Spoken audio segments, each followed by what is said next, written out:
That's what I'm talking about, son. Get you some of that daggone pie. Woo-hoo! Looky there. There's your bug-eyed big one right there. Getting started. We're getting started. Here's what I'm talking about. Gosh dang gorilla. Let's go, baby. Straight meat. God, look at that biggin.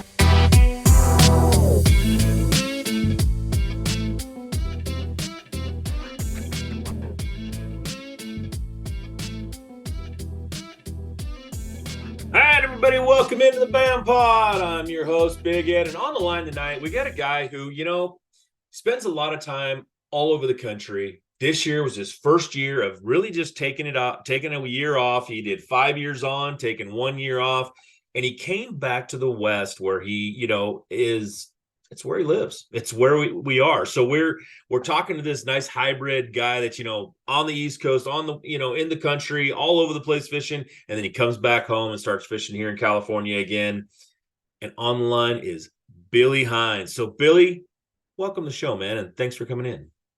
Yeah, thanks for having me, man. It looked sound like a lot of fun. I said, hey, let me go talk to Ed and do some bullshitting about fishing. Absolutely. That's what we're here for. We want to, I always tell everybody, this is still Bass Angler Magazine, and it's still, it's our podcast version of it, but we're just out here trying to help people become better fishermen, and having great anglers like yourself on here to talk about some of the things that are going on. That's just one of those highlights that I love to do because I've been fishing out here in the California for a long time. I've been fishing against you. I've fished with you.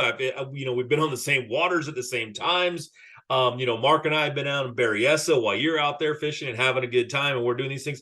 So it's always fun to kind of talk to somebody that, I'm familiar with, and, you're such a great fisherman, and such, you do what you do out there, and the way that you approach fishing is so much different. I think there's so much to learn. So having you on is I think is going to be really good for people to hear. Great. Well, look forward to talking about stuff. So one of the things I want to talk about, and we kind of led up to this before, was that we made it through. It's now the heat's over, and we have made it to fall. And some of the top anglers that I've talked to have are fall's okay. Others are, just like, no, fall is going to be the best part of this whole year. They wait for it. How do you kind of fit in that? Are you a big, fun, you like fall a lot, or are you somebody that, if it comes, it comes. If it doesn't, I'll wait for winter or something. I think every season I have my favorite part about every season, in particular, Yeah. But I love fall. I love that the bait's schooling up. I love that the fish are schooling up. I love grabbing a spinner bait and rolling down a tule line or something like that, the Delta or a thunder cricket or something like that.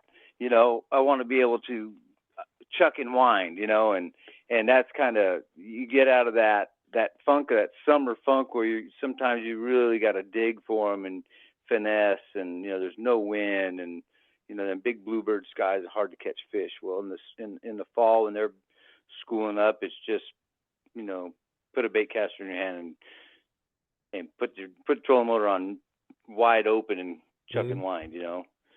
So throwing a spinner bait or a bladed jig and a buzz bait or a swim bait, stuff like that will just shine this time of year. Yeah, that's one thing that hearing you say that, and I've got it from a lot of guys now. Buzzbait, spinner baits, buzz baits, things like that are really imitating bait fish. Now, I've always thought, I've always said this is always a great time, and maybe I'm just off by a season, maybe it's winter, but the jig bite just doesn't. I don't hear a lot about a jig bite this type of year, and it seems to me like guys, that love to fish jigs. And I know that there's plenty of matter, but they go out and fish. And is this the time of year at all for jigs? Or do you pretty much just say, nope, it's bait fish and that's what I'm going to throw? No. I think fish are opportunistic. Mm-hmm. So can you throw a jig and catch them this time? Absolutely. But they're so schooled up and they're moving so much this time of year. Mm-hmm. I prefer to throw a moving bait, something I can chuck and wind, and I can chase those schools. Once I find a school, you know, you're catching them one after the other. I mean, they start really, really chewing. If it's a real tough day and they're just non-active at all, and you can't find active fish, you know, you might have to slow down and throw a jig or something like that, and something that may be a little bit different, where they're just sitting on the bottom, like, you know, saying, no, I'm not interested in running around chasing anything. And sometimes the bigger ones are like that. You know, you'll be fishing a big school of fish, you can throw out, he'll go through that school, hit the bottom, and that's where the big ones are. They're down there. They're the big lazy ones waiting all them little fish are up there going through the schools, and you know, the shad, they get stunned or drop into the bottom, and the big girls are down there just having the free meal and not having to expend any energy. So Yeah, there's you a know, lot to be said about fishing slow. yeah, and I was going to say that, you know, you've talked about, hearing the spinner baits, hearing the buzz baits, hearing, the top water action really is going to start coming on it too. And but to think about that is, you think about what you just said, those bigger fish are just hanging out on the bottom. You know, is there, how do I say this right? Is there a way to really get them triggered? I mean, is this like, hey, pick up a big crankbait and start dredging the bottom a little bit more? Or will they still react to those? Will they move up the water column, I guess, enough to hit that top water or to hit the spinner bait in the mid column? Or do you really have to get down there on the bottom and force them to eat? No, typically once you get one started, I mean, a lot of times you'll look out there and you'll see nothing. You'll see a little bit of bait flickering around, not a whole lot. And you're like, let me go down there, and you can catch a fish off the bottom, and or maybe put on a big spoon. We have Rick Teets, he does the dust spoons, and right. We all know him here on the West Coast. That's the spoon king. And I've had the pleasure of being out there with him, and I tell you, you grab a big spoon and you throw it down there, a jigging spoon, and you catch one off the bottom and reel it up, that screen lights up, looks like spaghetti. Really? And then you can really start whacking on them. I mean, it's amazing. And you get them fired up that way. You can get a lazy school of fish down on the bottom, and you get them fired up. They'll be up eating stuff off the top, out of the middle. They just get wound up. Yeah, and that's a bait, you bring that up. That's a bait that I don't hear about a lot throughout the course of the year, but the spoon bite is so much fun sometimes. Like you just said, you get it down through there, you get one to bite it, and then it can turn on, right? I mean, the next 10 minutes, 20 minutes, whatever it is, you're just catching fish on a spoon. Right. Talking about the dust spoons and some of, worldwide's out there, River to Sea, the worldwide spoon, that sort of thing. Is that a big enough spoon, or do you really, I've seen some of these giant spoons. Are you a believer in that kind of thing too? Yeah, going to a flutter spoon. Mm-hmm. Yeah, that's one of those things where I like it when the water gets cold. They just after that one meal, Right. You could put on a 12-inch flutter spoon out here, and people are like, "What the heck are you gonna do with that thing?" And you're like, "Oh, you just watch." But you'd be amazed. You catch a 1.5-pounder or a 10.5-pounder. You know what I mean? It's wide open. But yes, I am a fan and I am a believer of the flutter spoon. Strike King makes some really good flutter spoons. And we fire them things out there. Same thing. You're just firing through a school, and you throw that flutter spoon out there and start jerking it up through them schools of the bait, and then out of that school of bait comes, big fish. Yeah. And I think that's what people don't realize. They see a school of bait out there, and they're looking around for the fish. Man, I don't see no fish underneath this school of fish. A school of bait. So they just right. And then they okay, there's no fish around here, and then they're looking for that, but those fish, they'll be literally in the middle of that bait ball, and you won't be able to see them.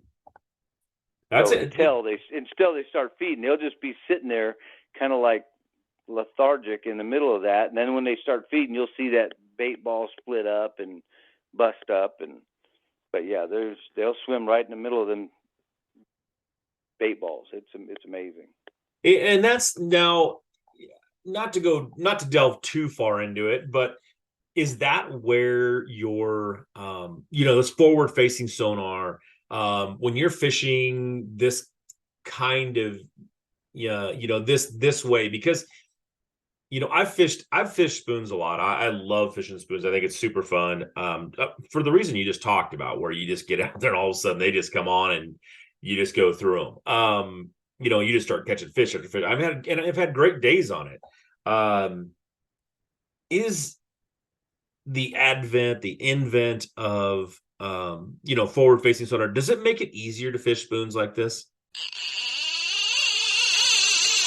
Bass Angler Magazine is your guide to better bass fishing. Bass Angler is dedicated to helping you catch more and bigger bass no matter what time of year or where you live. This is not your ordinary fishing magazine. Every issue is jam-packed with 30-plus articles from the world's best bass anglers. Bass Angler Magazine is available at bassanglermag.com, Tackle Warehouse, Bass Pro Shops, Cabela's, Gander Mountain, Walmart, and better tackle shops everywhere. Bass Angler also makes a great gift for any angler.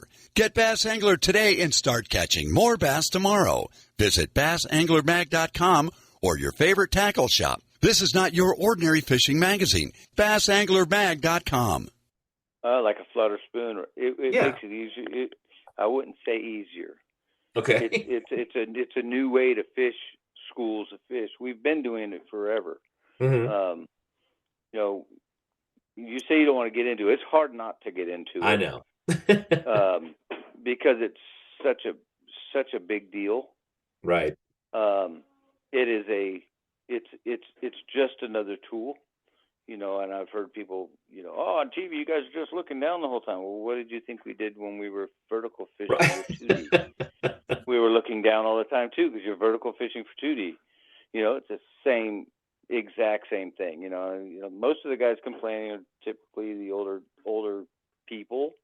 We have some, youngsters too. My thing is like, hey, get out there and learn that. So yes, it makes it different and easier for me, because I can follow the school. The schools start going left, and you can see them going left, and it's easier to chase that school around with that forward-facing sonar. And the more you use it, the better you get at it. You get really proficient. And then it really gets fun. I mean, you can go out there and have a ton of fun. You still got to make those fish bite. Right. And they don't necessarily bite a jerk bait, or they don't necessarily bite, the spinner bait or a bladed jig, or, an underspin is a phenomenal little bait for throwing in through a school, into bait balls and at schools.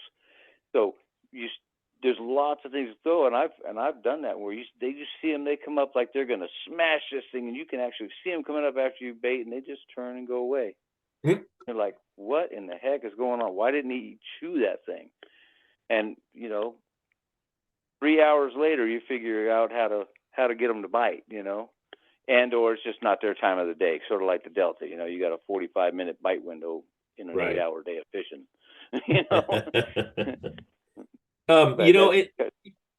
With saying that, you talk about, you got to do this or you got to do that.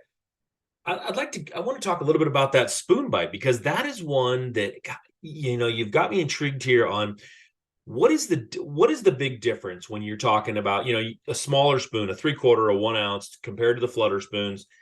Is there a way to use that? Is there a special way to let it fall? Is there a special way to jerk it? Is there a special way to retrieve it back to make those fish bite this time of year? Because I think that's something that we really haven't, we haven't talked about at all. Like, you're the first person so far that I think has mentioned, throwing a spoon this time of year in the fall. Right. Well, so you let's see. Shasta is a good example, right? Berryessa, Oroville. We'll use Lake Oroville, and it's a known thing. These guys are throwing Bassmasters. It's a trout bait, Mm-hmm. and they're using them as a spoon. And almost every company out there makes some type of a little tiny spoon, and all it is that you just match the hatch, and right. And that's kind of where my head goes. It's like, yeah, I'm going to throw a spoon like that. I'm going to throw something like that to make them bite. Does it catch all the big ones? Not necessarily. Mhm. But it can get a school fired up where you can throw a bigger bait and get through them little ones that are all fired up and catch a big one that's maybe lurking below them. So if you get the school fired up and you're catching pound and a half or pound and a half or pound and a half, or that's because that spoon, that whether it be a flutter spoon, jigging spoon, whatever you're throwing out there, isn't getting through them fish. The little ones are smashing it before it gets anywhere, and they're way faster than the big fish. So throw a bigger bait. Then you set that thing down, grab another one. Then you can throw your 10-inch or your 12-inch spoon and let it flow through. Then little fish get out of the way, and the big one eats it. Okay, that's something that I think people don't really think about. It's like, I got one tied on, or and I'm out here, I'm fishing this thing, and yeah, I got some fish, but I never got anything good. And the other side of that is, as a guy who's kind of all over the country, you've mentioned 3 lakes right now, but all 3 lakes that you mentioned really are known to be non-grass lakes. Like, you're not targeting grass in the fall like this. You're not targeting. Those are lakes that there's just no grass in. I mean, none to speak of. Like, you wouldn't think of Shasta, Orville, as grass lakes for sure. Berryessa more, I would say. There's definitely areas where there's grass, but for the most part, that lake is still traditionally a non-grass lake. As you go across the country and you start seeing, everywhere else, are you looking for, when you're throwing that spoon, for areas that aren't covered in grass, or is it okay to kind of use it this time of year then around the grass? Well, no, around the grass is good because that's where the little bait fish hide. Right. Okay. I say that just because my local lake, Berryessa, is, we're in rock, and 99% of it.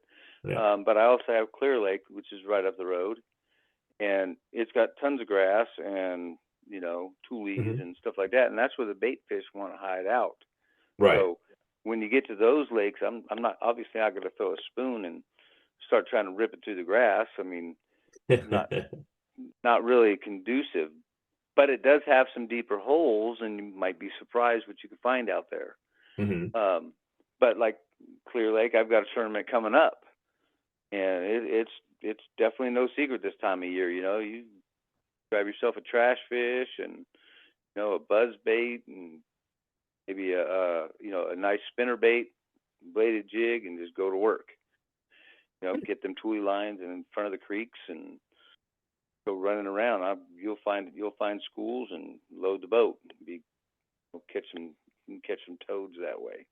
But once I get to a grass lake that's got more grass than rock, then that's probably what I'm going to do. Is I'm going to switch gears and go back to a spinner bait or like I said, bladed jig or something like that. Yeah, something that's a little more conducive to fishing around grass and around that stuff that you're not just going to be snagged on all day long, picking grass off, right?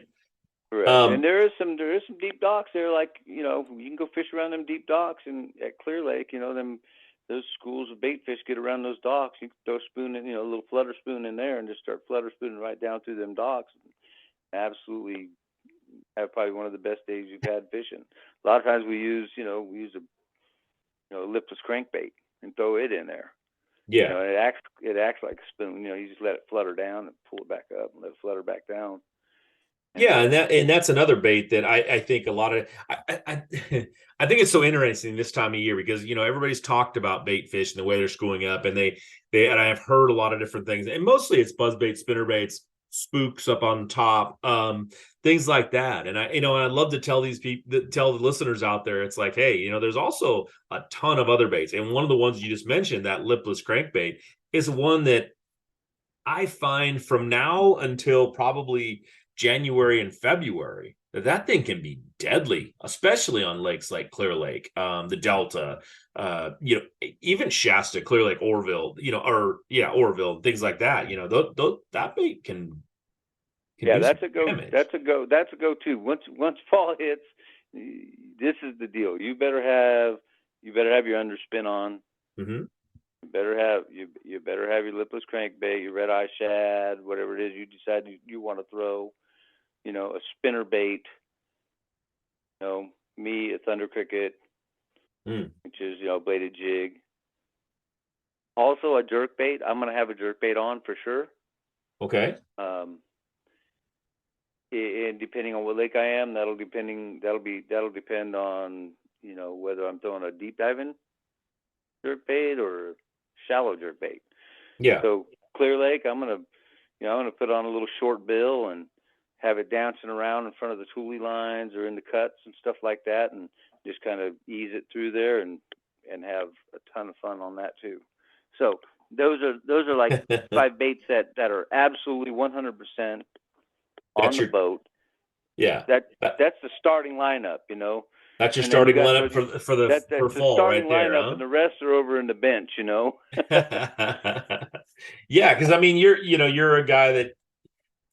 The nice thing I think about tournament anglers like yourself is the fact that you have to be versatile, and you have to know the season. If you're talking, you've already said it. Bait fish are schooling up. You're looking to throw bait fish imitations. But at the same time, you've got grass that's now full grown. It's matted over. You've got, lots of areas are going to have it. It's starting to die back a little bit, but it's just now fall. Summer's just over. We're in the fall, and you just named 5 baits, and every one of those, no matter what, maybe not the jerk bait, but the rest of them all will come through grass pretty well.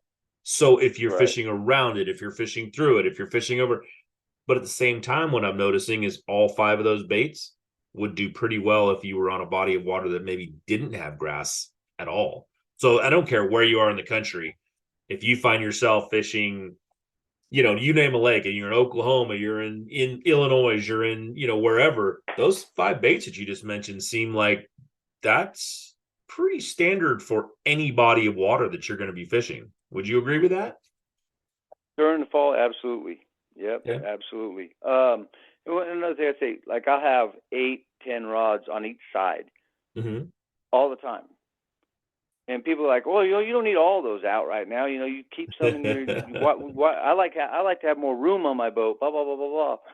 Well, I've got my tail kicked by Brian Thrift so many times that you start just asking the guy, hey, what's up? With why do you have like freaking 15 rods on each side of the deck? And it's a simple thing. Have them all time. Everything you can think of, you might even like to throw, and you have it out. And this has happened to me many times. You're going down, you have your 3 rods out that's your favorite, your starting lineup. And you come across something, you're like, man, look at that. I'd love to throw a frog in there, or I'd love to throw whatever it is, but it's in your locker. Yeah. And you're only going to get 3 throws in there, and say, just keep going and keep doing what I'm doing. Well, your head just told you to do this. You're probably smarter than you think you are. You're not giving yourself enough credit. You really need to just reach down, grab the rod, and throw it. Well, if it's in your locker, you're not going to take the time to dig it out and undo it and yada yada. But if it's sitting right there, you set your other rod down, you pick that up, you fire in there, you go right through that little slot with said bait, and bam, bam, bam. It didn't work, great. If it did, you're a hero, but at least you gave it a chance, you know what I mean? You set it back down, you grab another rod, you go down until you see a spot. Oh man, this is a perfect spot for a spinnerbait. You reach down, grab a spinnerbait. You need to have that stuff at the ready. That's why there's so many rods on both sides of my deck, most of the time. Like you have to be versatile, you have to have choices. Well, and the way you just said that is, I'm sorry, it's perfect, because honestly, people say that all the time when they see your boat out there, or they see my boat out there. And I'm one of those guys that kind of like you. It's like, oh no, if I own a rod, I want it on the front deck. Because of exactly what you just said. I will argue myself out of fish more times than not. And I know a ton of people out there on the water are listening to this right now going, yeah, I guess I kind of do that myself. Oh, this would be a great place for a frog. This would be a great place for a spinnerbait. This would be a great place for that. I'll do it next time. Like you just said, it's like there isn't a next time. You're out there fishing, like you said, you pick it up, you throw it, and it's like, oh look, I just caught a 5-pounder. Because, like you said, you're smarter than you think sometimes, and maybe that one time is that one that you just like you said, you just nailed it. I mean, it's have it on the deck. If you think you can make it, if you think it might work that day, why not have it out and ready to go? That's right. That's right. And it's just like, just because you're not going to open the deck, you're not going to stop. Open it. How much time does that take? And you're just not going to do it to make one or two casts. But that one or two, man, it's just perfect for that. But so many times you go right past that perfect opportunity, because you're stuck on fast forward. I was gonna say, or you just take the bait that's in your hand and throw it in there and go, this should work too. It's like, and that wasn't the right one. That's not the bait that was going to catch you a fish. No, and after 1,000, several 100,000 hours on the lake, on the water, you kind of know what works in typical areas. And it's like, really I should be throwing this through there, but heck with it, throw that thing in there. No. Right, and that's trying to reinvent the wheel. And that's the thing, is like you just said, you got these five baits tied on. Hey, this is what I'm starting with. No matter what, this is the 5 on my right side. On my left side, I've got 5 other rods that are ones that I have a sneaking suspicion that these might work. And that's, I think, where the difference, I want to say, not between the average angler, but and a tournament angler, but just somebody that doesn't fish a lot and that doesn't understand why you have 50 rods. And yes, they all have different actions. Yes, they're all for different baits. Yes, they're for this, that, and the other. But in the end result, kind of like you were just talking when you're talking to Brian Thripp, because that's what he does too, is it's having them available, having them ready, tied up, ready to go, not making the mistake of taking a quick second and tying a bad knot, taking a quick second and tying something on that, I just did that wrong. That's all right, it'll work. That's being prepared, right? I mean, this time of year, especially, like you just said, that one cast could be a 5-pounder. That one cast could be the big fish if you get it right in front of the right fish. So why not be prepared going into it, right? Oh, 100%. Here's a perfect example. You're chasing schooling fish. Mm-hmm. So you're out there, you're throwing your sexy dog out there, boom, it comes up, it misses. What do? You grab your stick bait, follow it up, fire out there. It sinks down about 1.5 feet, 2 feet, bonk, there it is, and then you catch it because you had that backup bait available right afterwards, sitting right next to it, and knowing to do that, but also having that bait and having stuff sitting there for backup. Whether it's, it can move that top water bait, it can miss that, and then you can grab, an underspin, throw that in there, something that's under the water, and then it just crushes it. That and that's an important point right there, is that you just said, it's on top. They hit a top water bait. Now, you're not saying they won't come back and hit a top water bait, but the odds are is if you drop it down and put it in their face, drop it 5 inches, 4 inches under the water, now you've got a better chance of them getting that bite, right? That's pretty much what you're saying in that. Correct. If it doesn't come back up, that cast will grab the other one. Reel in, throw it, just a backup bait. Same with like if you're team fishing. Team fishing it's real important. One guy's throwing an underspin or a tailspin or something like that, and one guy's throwing a big topwater bait, and it misses. That partner needs to fire right back. Same thing, even if that guy catches a fish on top. Right. Your partner, instead of freaking out and grabbing the net, fire that underspin or tailspin right where that one bit, and start just start burning it back to the thing. Because how many times have you reeled in a nice big fish and seen 6 other fish with it? Oh, so many times. They're trying to take the bait out of that one's mouth. So if your team partner throws something out there, and that's a whole nother bait sitting there, the ones that are swirling around all that, you don't think they're going to eat that? Now you got 2 fish on. Yeah. And that's the thing. You can, how many boat, I couldn't tell you how many times I boat flipped 5 and 6 pounders. Multiple, many, many millions. Just flip them suckers in the boat. And people freak out about grabbing that. It's like, got 2 fish on now versus 1 fish.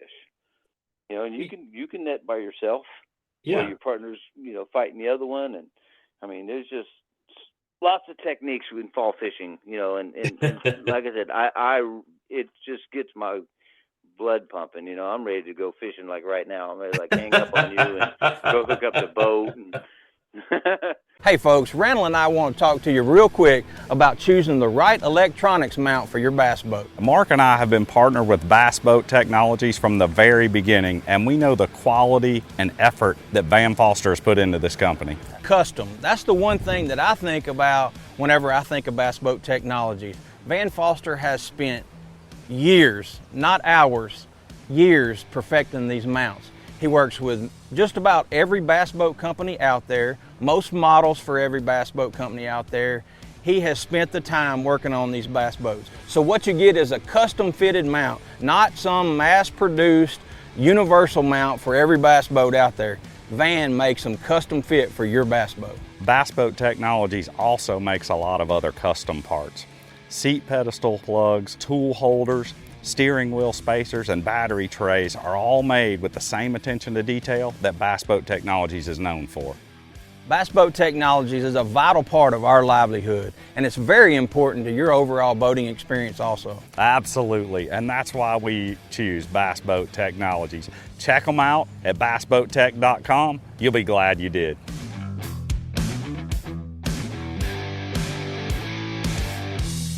Hey, well, we're still, you know, it's nice because it's not staying late, or it's not staying light too late right now, but I think you can still get an hour in.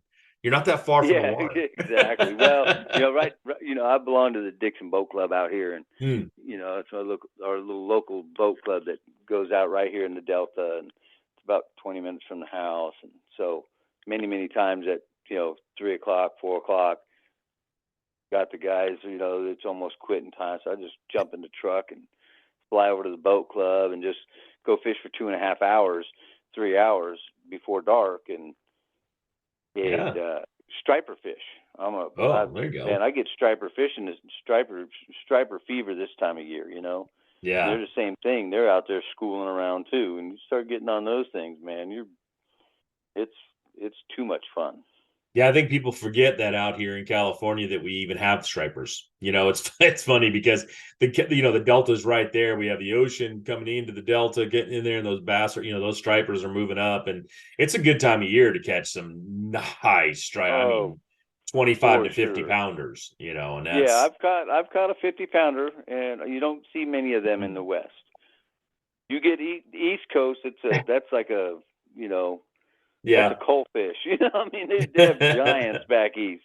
Yeah, you know, which is phenomenal. But here, you know, 5 to 7, 8 pound stripers are so much fun.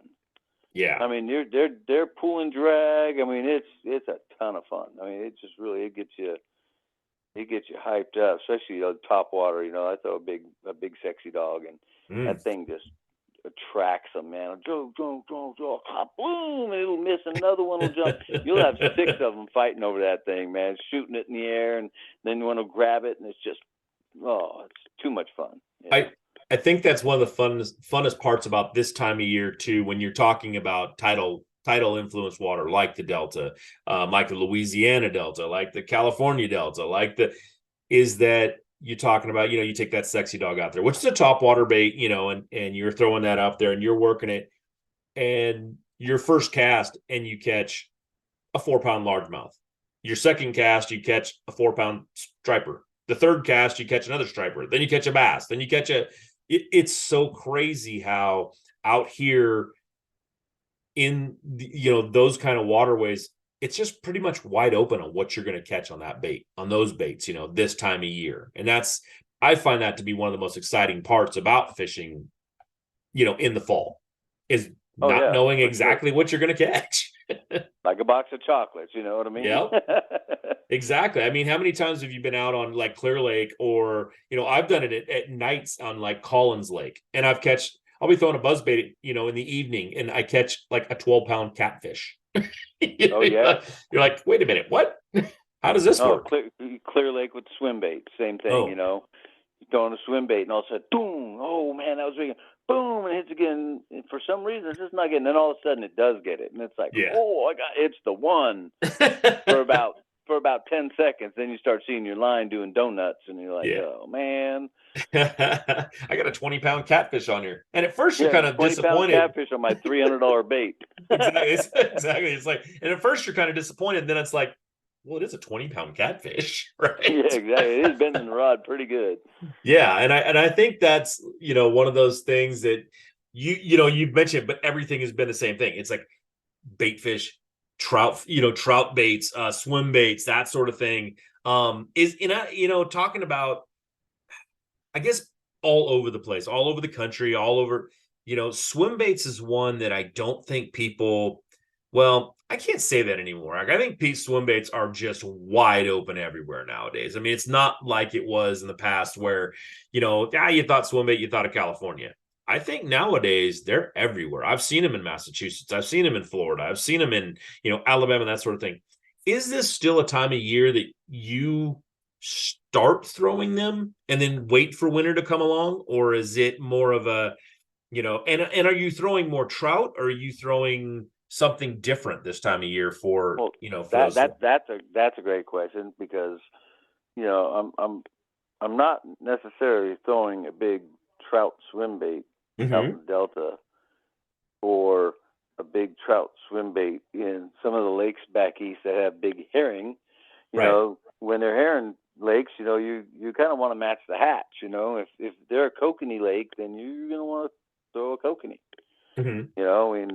That's why these swim bait companies make these fish to match all these different styles. It'll have the same shape, like a trash fish. That trash fish is phenomenal. Yeah.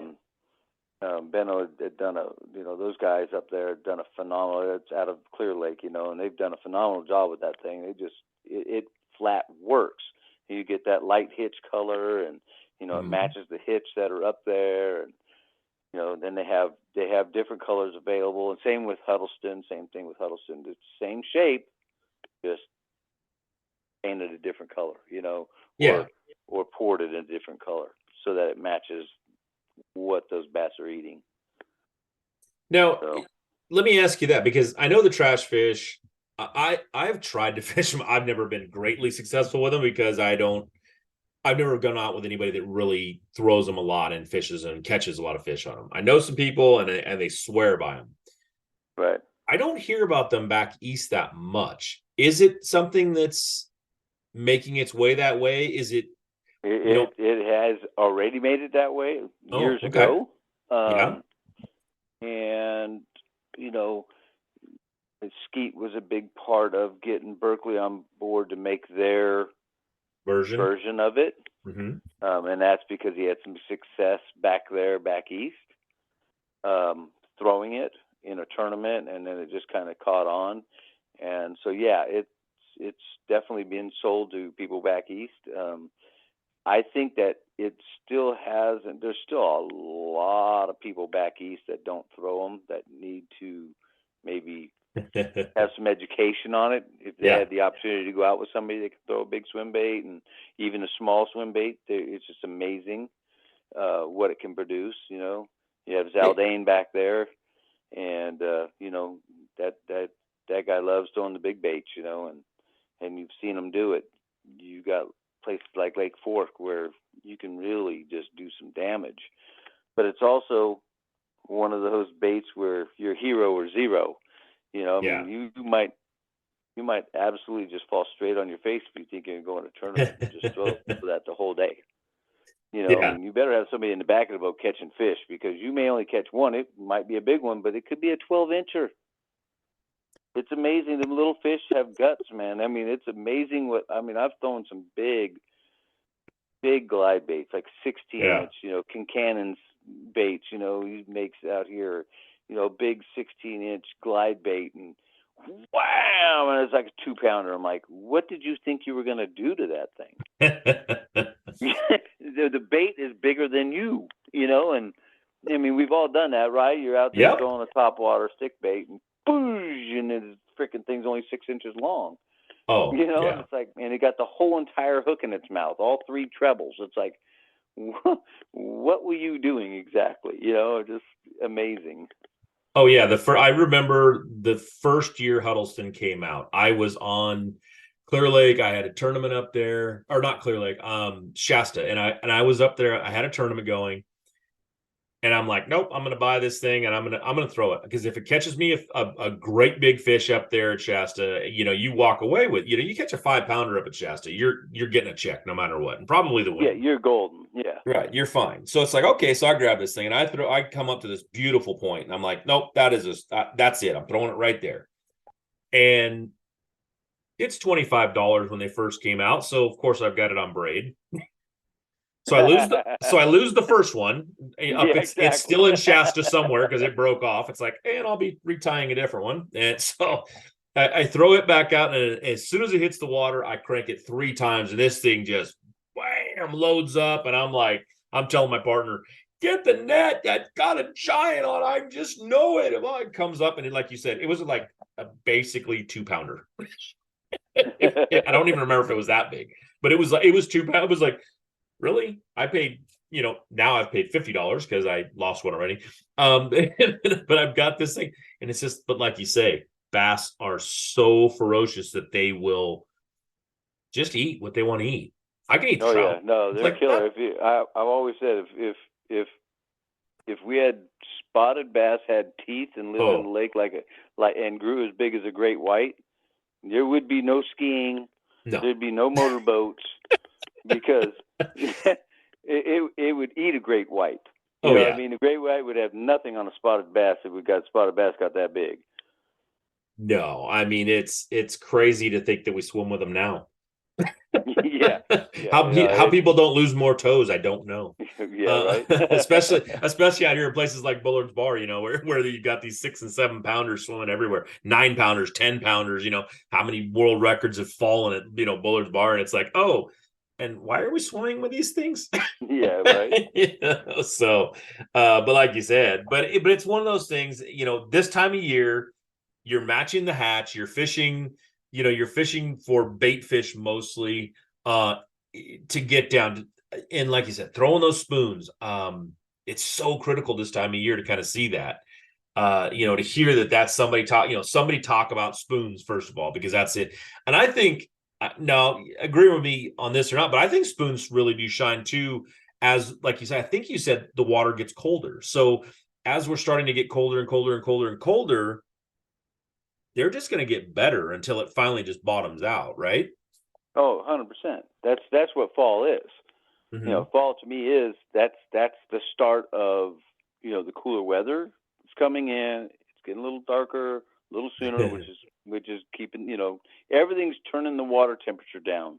Right. The water temperature starts getting turned down, then the lakes flip over, and blah blah blah. This is what I would call early fall. Yeah. You know, we're early fall, and it's going to be good for a while. You know, I mean, you got a couple months of just fun. You know. Do you have a temperature? You said temperature in there. Do you have a temperature that you just go, oh, it's on now? I'm waiting for this. When it hits this temperature, I'm going fishing. I'm going fishing. I don't care who's playing. That all what depends sport. on what lake you're in, because some lakes get 90 degrees. You know what I mean? It's just dumb, right? 80-degree lakes and all that. But you know that with that water temperature, it gets down to that 65 mark. Mm-hmm. Man, it starts getting really good out here. I mean, that's when it just in every degree, it seems like it's just like, yeah. Now we're talking, you know. Yeah. Same with also a frog until it gets, you know, 55-degree water temperature. That's when I'll stop. A man after my own heart, right there. I mean, throwing a frog is like throwing a swim bait. Okay, same thing for me. I mean, it's just like I have to have one. It's just I don't even care. I just stick it on the boat, and you haven't, you know, nobody's caught a frogfish in the last 2 months, and I still have mine sitting on the deck. You know. Oh yeah, I mean, because honestly, it only takes 1 2-pounder to ruin me for the day. if I throw out there and it's January 2nd and I throw it out there and I catch a 2-pounder on a frog, I'm throwing a frog the rest of the day.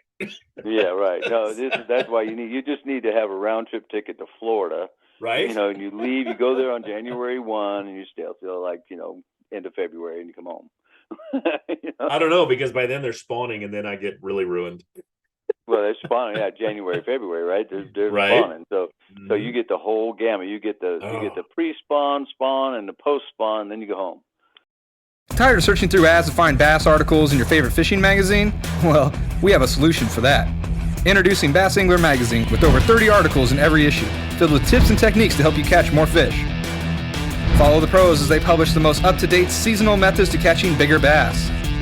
Whether you're a beginner or professional angler, make Bass Angler Magazine part of your gear today. Be a part of the fastest growing bass publication in the nation. Log on to bassanglermag.com with code TV and save 20% when you subscribe now.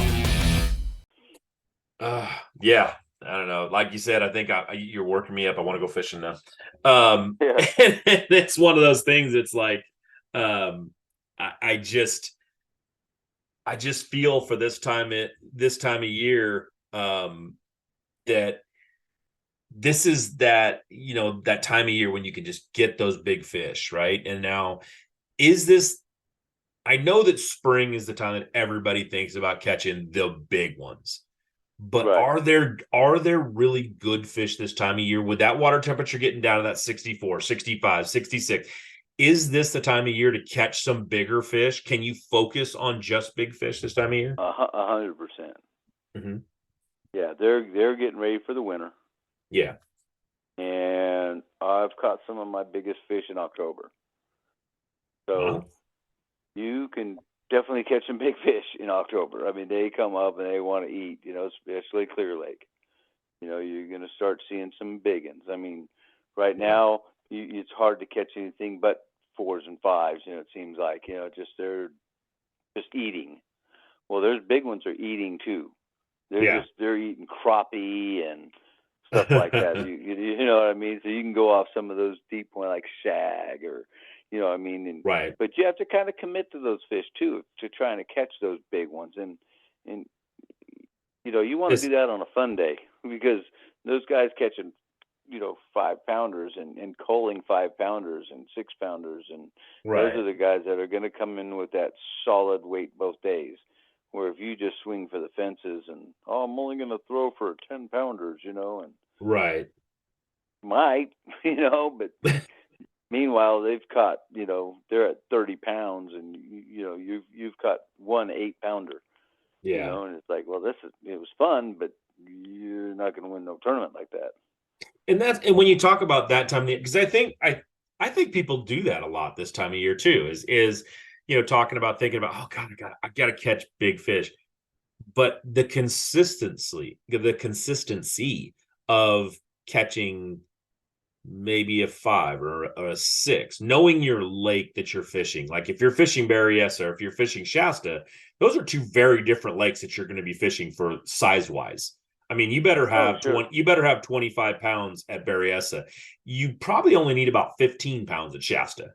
Orville, 10. You're just at that range. So knowing this time of year too, but how do you feel about a lake like Orville? Because that is a lake that notoriously, 12 pounds is going to get you a check, if not the win. If you do 12 pounds for 3 days or 2 days or whatever, you're right near the top. Period. End of story. But every once in a while, and I've heard it this time of year, I've heard it in the spring, I've heard it that there's always that 14-pounder gets caught. There's always that 12-pounder. Isn't that weird? It's like, and that they're out there. It's not the only one in the lake.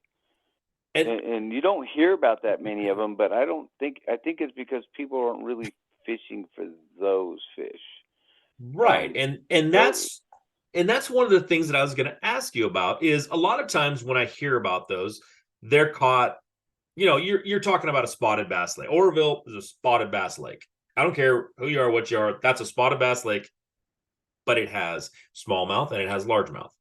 So people a lot of times, and the last few times that I've heard of really nice fish coming out of there, they've come on Alabama rigs. Now, when I think of Alabama rigs, I think early spring, mid spring, pre-spawn mostly.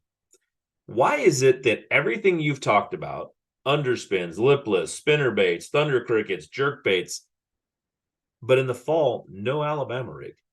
Why is that Well, not a thing? honestly, I have no problem throwing an Alabama rig.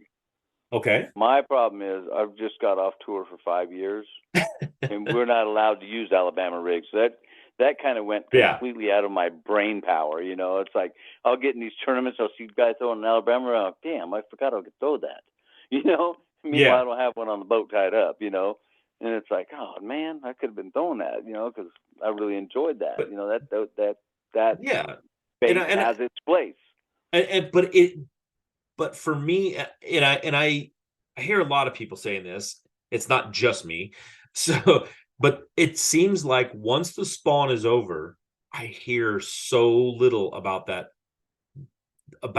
bait being thrown. And the Alabama rig in the fall, I mean, you're talking about schooling up fish again. Is it going to come back on in the fall, or is it just like, nope, you can only throw it from now till then, and you won't catch any fish after the spawn? No, heck no. If you're an Alabama guy, you like to throw that rig, throw the Alabama rig this time of year. You can catch them. Yeah, I mean, it will work. There's your school of fish, depending on what. Yeah. There's a lot of Alabama rigs out there, Yeah. That G rig, and all that. Light wire, lots of baits, not too gigantic, not too small, Yeah. You put your little raid swimmers on there and go to work, I mean, that's a lot of work for me. That's the way I look at it. These guys, same with swim bait guys, they throw that damn swim bait all day. For me, that's a lot of work. Yeah. I can go and catch fish just as big with a 6-inch swim bait as I can with, a 15-inch swim bait. They're out there thinking they got to have throw these gigantic tennis shoes out there, and a little 6-inch swim bait does me just fine. Okay. And that's a good, that's a great way to look at that, because I think people think just like what you just said. They think, oh, you swim bait, I gotta have the biggest, baddest thing out there. It's gonna, and it may catch you that one fish, but the 6-inch bait that you're throwing, like you just said, maybe you're coming in with a 25 or 30 pounds that wins the tournament. Dude, by the time they caught one 9-pounder, big fish, they're wore out. Yeah. They can't reel it in. They have to let their partner reel this in, will you? Yeah.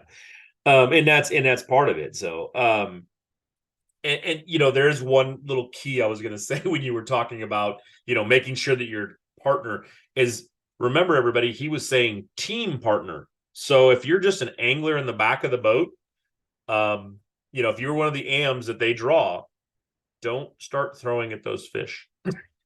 When he's bringing one in and there's 6 fish following it. If it's shared weight, it might be a good idea. Yeah, if it's shared weight. But if you're the angler back there, it may be really tempting, but they probably wouldn't appreciate it. You're right. No, that's you better clarify. Now, I would say absolutely. You fire out there. I hope you get one, because I'm going to flip mine in. I'm going to throw it into the live well so fast. And I want to keep that school going. Okay.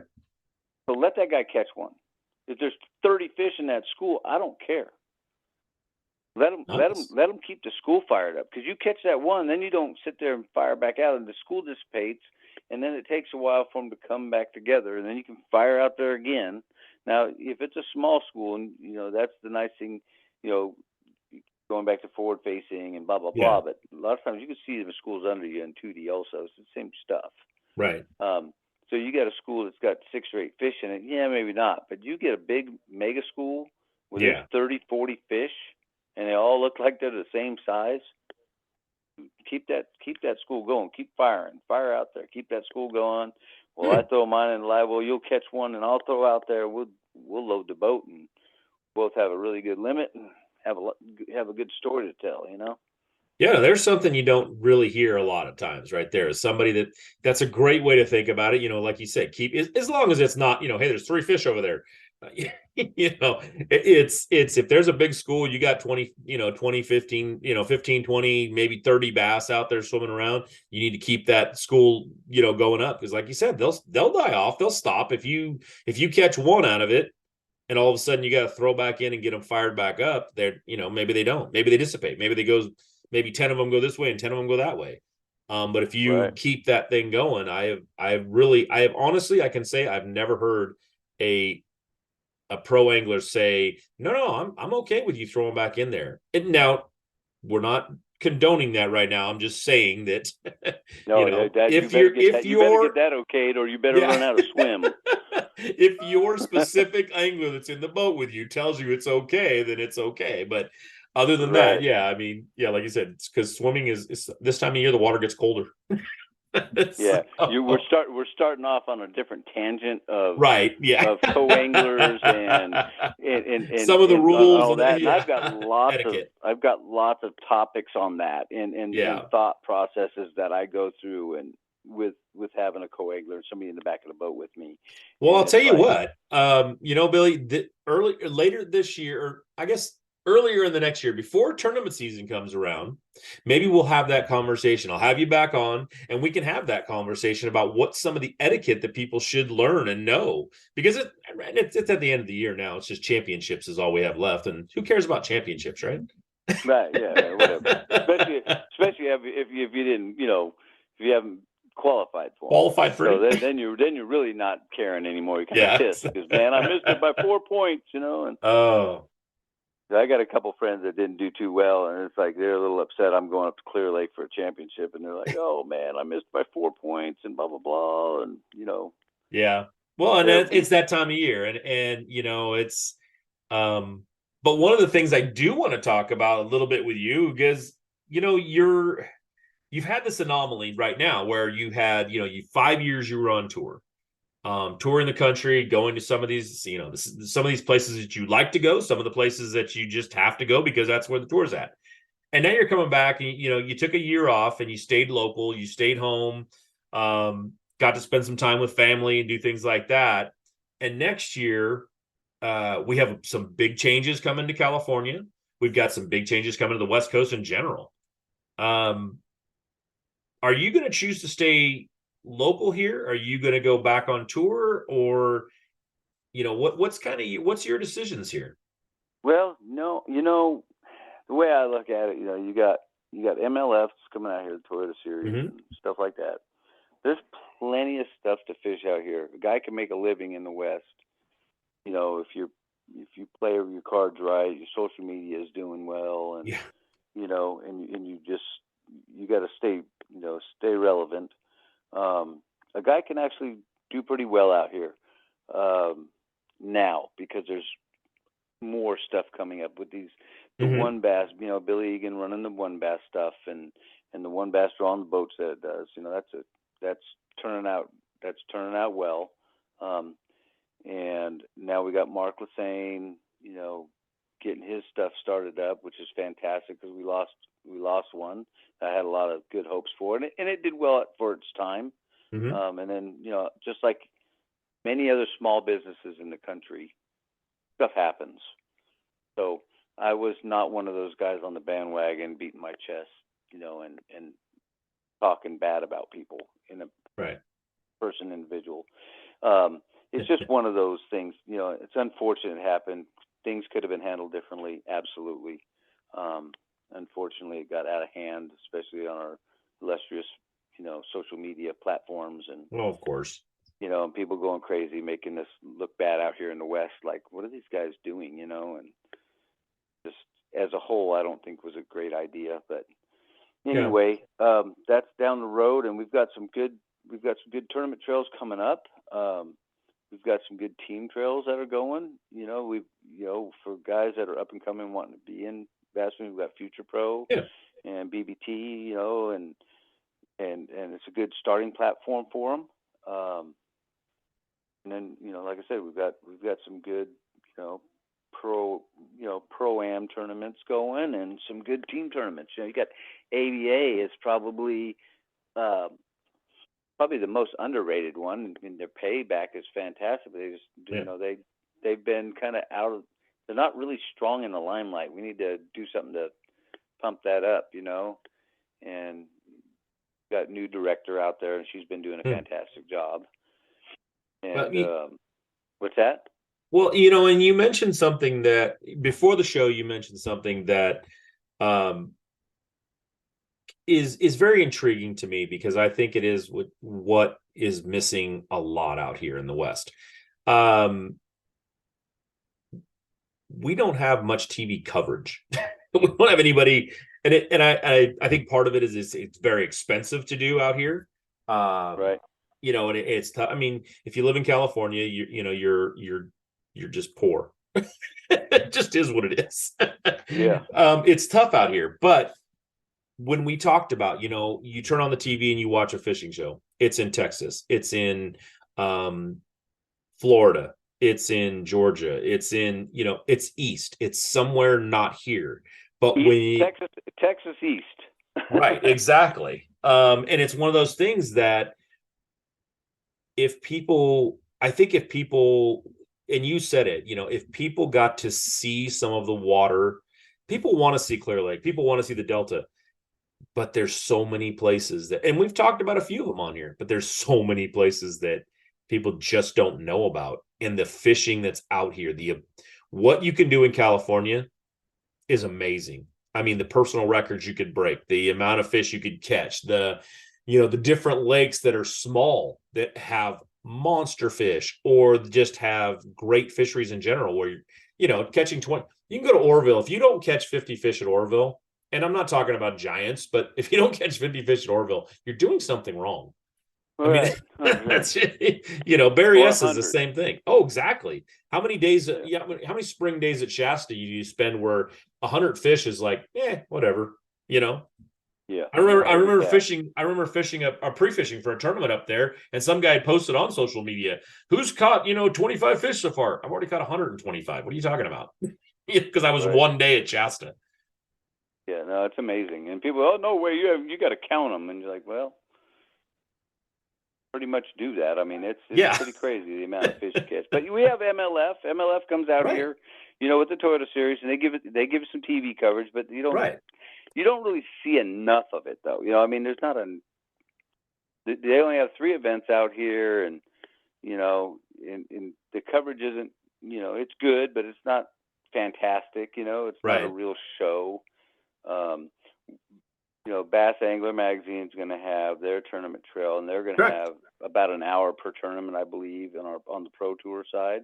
Yeah. I think to start with, it's going to be close to an hour, but the bigger it gets, the more it grows, the more people support. Right. The better, maybe get some money going our way to be able to produce more shows, and right. So I think the country's ready to see more of the West Coast.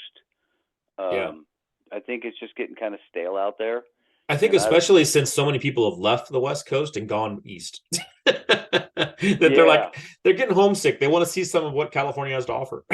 Oh, I know so many guys that have moved out. Oh, I hate California. They move out and they're like, man, I cannot wait to get back there and fish. So I've been fishing out here, and all I get are small ones and blah blah blah blah blah. But that's all they say. They're ready to come back to go fishing. Not ready to come back, just ready to come back to go fishing. Come back to go fishing, right? Yeah. But yeah, I mean, and this time of year is definitely a time when I think people should be, the fall fishing right now can be, like you just talked about this entire show, can be amazing, can be fun to do. And if you're, he gave you the top 5 baits to have tied on. So if you go out tomorrow fishing or this weekend fishing and you don't have these 5 baits tied on, you're just missing. Re-listen to the show, get it right. Yeah. Because he's just telling you these are great. This is great fishing right now, and these are the baits that can catch them. We're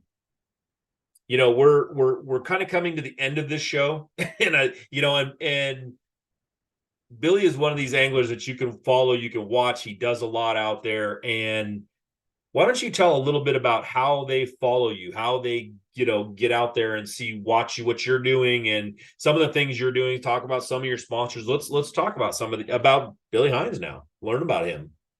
Well, you go to Billy Hines Fishing. It's Instagram and Facebook. You follow me on Facebook and Instagram also.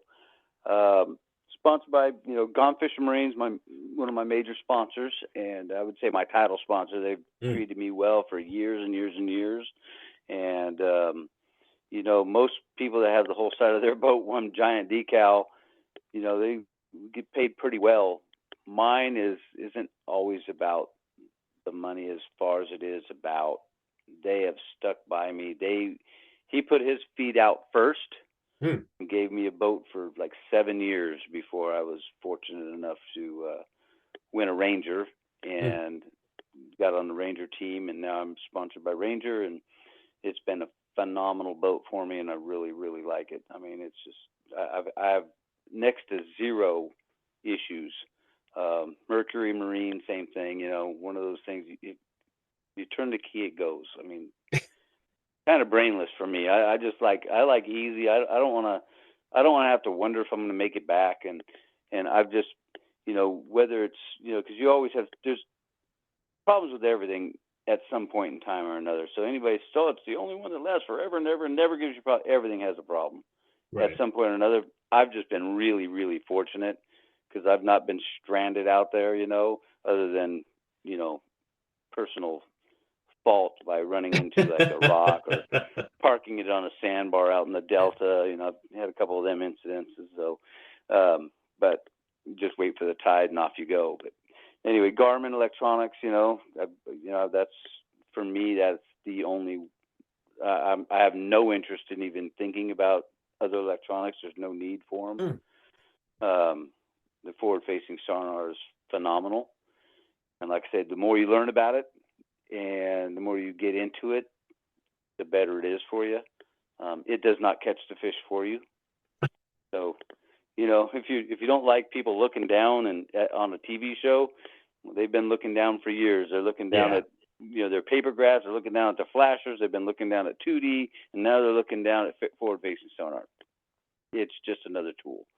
And for me, it's probably one of the most important tools on the boat, and, lose rods and reels, Strike King baits, all those are big deal. Frenzy baits, of course, our West Coast guy, Greg Gutierrez is, one of my best friends, and that guy has really helped my game in the fishing industry 110%. So kudos to him for sure. But yeah, if you guys want to follow along, Billy Hines Fishing, we'd love to have you following along, and I appreciate you getting me out here on the show and chatting with you, Ed. No, man, I appreciate you taking the time. I mean, believe it or not, these guys are busy. It's not always easiest to get some of these anglers, especially top anglers like Billy, to come on, give up their time and their days, with just everything to get out here and talk to. So I really appreciate you coming on. We're going to wrap this thing up, and I hope you learned a lot from this show. He gave you a lot of good information. So if you didn't learn something, then please listen again. Maybe you'll get it this time. So, but Billy, thank you very much. I appreciate it. And we'll catch everybody on the next show in a couple weeks. We'll have another great angler, just like Billy here.